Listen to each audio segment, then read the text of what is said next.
ప్రధానోపాధ్యాయులు గారికి, అలానే ఈరోజు గౌరవం అనుకుంటున్న ఎస్ఎంసీ చైర్మన్ మస్తానమ్మ గారికి, వారి శ్రీవారైన శ్రీనివాసరావు గారికి, నా తోటి ఉపాధ్యాయులకు, అలాగే మన అంగన్వాడీ ఉపాధ్యాయులు వారికి అందరికీ నా నమస్కారాలు, మీ అందరికీ నా ఆశీస్సులు.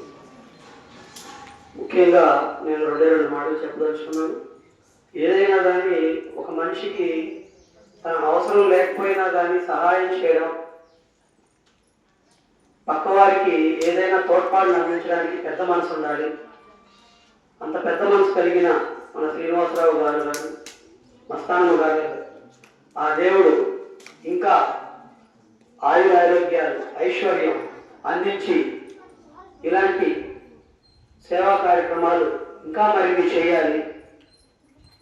వారి గ్రామాభివృద్ధికి వారు ఇంకా కృషి చేసి పెద్ద స్థానానికి వెళ్ళాలని కోరుకుంటూ నాకు ఈ అవకాశం ఇచ్చిన ప్రధానోపాధ్యాయులు గారికి ధన్యవాదాలు తెలుపుకుంటున్నాను. Thank you.